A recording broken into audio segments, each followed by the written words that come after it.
Hi everyone, this is Jenny and this is my little baby boy, Anthony. Hello Papa, diga hello. And today I'm gonna be sharing my experience on how I had this little man. This is my labor and delivery story, and yeah, I'm gonna just give you a little bit of details before I get into the good stuff, like when I had my contractions and like the actual delivery part. So tell them yourself. So, I was a senior in high school. I was 17, and we had just got off spring break. And I really didn't want to go back to school after spring break because I was like, had 2 weeks left, and I didn't want to walk the stairs, and I was just scared of going into labor in the middle of school, like in the middle of class. And so I didn't want like my water to break in front of everybody or anything like that. Alright, let me give you a little time frame. So Monday was the last day of spring break. Tuesday I didn't go to school because I really didn't feel like it. And then this same day, Tuesday, is when I felt the first contraction for little baby Anthony. Okay, so we had decided to go fishing the day before he was born. And so we went fishing, and on the way there I had felt the first contraction. But I didn't know if it was actually a contraction since, you know, first pregnancy, you don't know. And I had felt Braxton Hicks contractions before. So my sister was in the back seat. My husband was next door. My husband was next to me. So on the way to the airport where they would go fishing, I had felt the first contraction at 5:55. And so my husband was in the passenger seat and my sister was in the back, and I was just telling them, you know, I'm feeling something, but I don't know if it's the actual real deal. And it really was, because he's here right now and he was born the day after. What do you want to say? What were you feeling? What were you feeling? You said, Mommy, I'm coming out right now, right? Okay. So the contractions were an hour apart. So I had it at 5:55, then I had it at 6:55, and then I had a 7:55. But then just like that, I had one at 8. So they were starting to go. They were starting to get 5 minutes apart, and so that. Once they started to get 5 minutes apart, I told my husband, you know, we have to go home. So on the way home, they were just 5 minutes apart. And then once we got home, I said, you know what?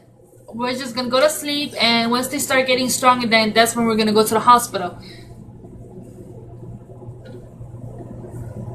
So we went to the hospital at 2 in the morning because I woke up with strong contractions, and so I woke up with strong contractions, and it was just ready. It was just time to go. So we got ready, we showered, and we went over there. Once I got to the hospital, they made me walk for an hour just to see if I was progressing enough. So before I started walking, I was 2 centimeters, almost 3. After I got back from walking, I was literally like going around and around in the whole hospital because there was nobody there at 3 in the morning. While my husband was passed out on the couch. So after I was walking like a crazy lady, I was 4 centimeters, almost 5 or something like that, 3, I don't know. I progressed like a whole centimeter in an hour. So I'm talking really quick because, as you see, he's not gonna give me enough time to actually get it in depth to the story. Anyways. So after they see that I was progressing, they took me to the delivery room upstairs, and they broke my water, and we were just going through with the process. So they told me if I wanted to get the epidural, and ever since I found out I was pregnant, I said no epidural, I'm not gonna take it. But then my contractions were getting so strong, and I felt like they weren't giving me even enough time to breathe. Like, you know how they say it's a minute and then that's it. So the minutes were like back to back. Like I couldn't have the contraction. I couldn't breathe, and I was just in so much pain. So I was like, can someone check me? And if I have a long way left, I need the epidural, and if I'm almost done, I'm not gonna take it. So I was only at 5 centimeters, so I decided to get the epidural. I had to wait for like an hour because they had just put like vitamins or something. They had just put one of those water bags or something, and so I had to wait for all of that to drain into my system. So I had to wait for like an hour, and then once I got the epidural, I was finally able to sleep for like an hour.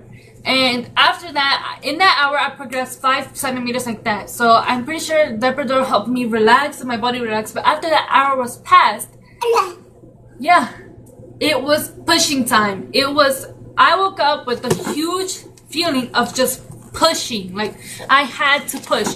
And I told the lady, you know, I need to push. My body is needing to push right now. She said, if you push right now, because I was 9.5 centimeters, she said, if you push right now, you're going to have to go to emergency C-section because you're going to stress the baby out because he's not ready to come out. So I was trying to hold in the push, which was crazy. I don't recommend it to anybody because everybody says push, you know.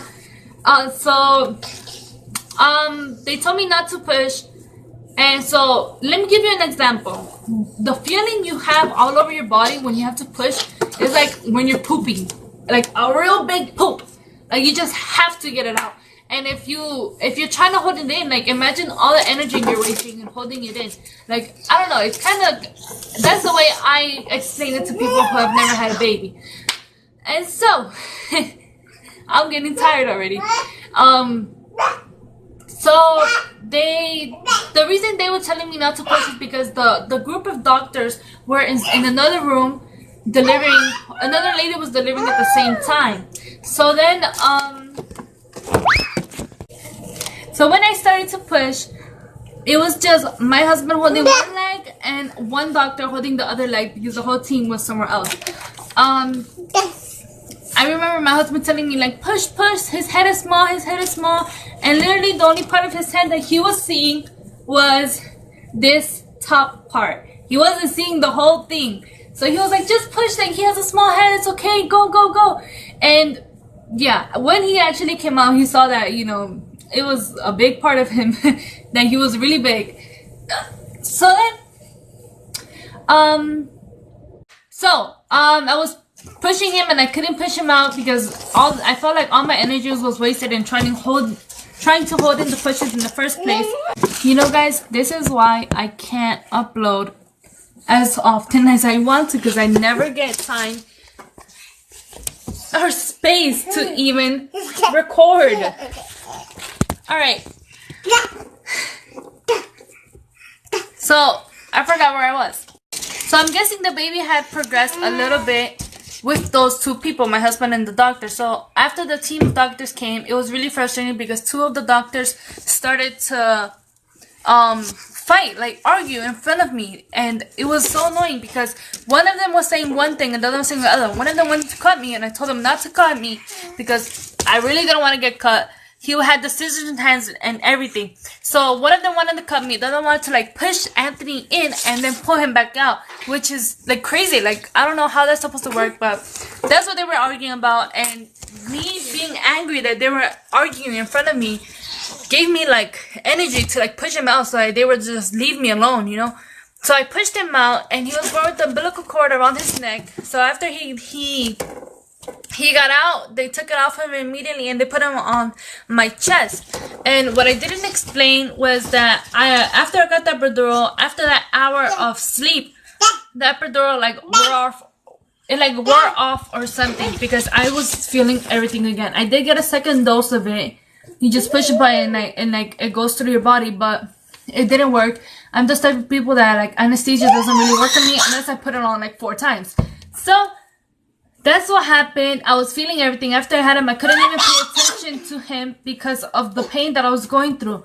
Like everything hurt so bad. Like then they started stitching me up and it hurt even worse. And I just told the nurse to take him because I couldn't hold him. I couldn't even hold him because my body was literally elevated off the bed because of the pain that I had.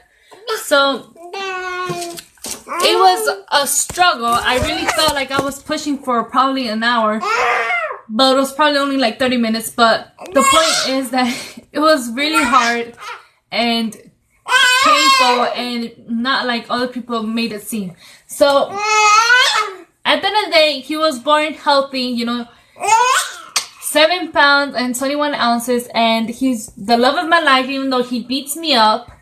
And yeah, I just love him, and I'm grateful that everything went okay. You know, it was pretty hard, but it's worth it. So that's my labor and delivery story. I'm gonna be putting up a lot more videos like this, and hopefully Anthony isn't too disruptive. But he says, yeah. Espérate, papa. So we're gonna say bye-bye, and he fell. So we're gonna say bye, and I hope you enjoyed. Like and subscribe, and I'll see you in my next video. Bye.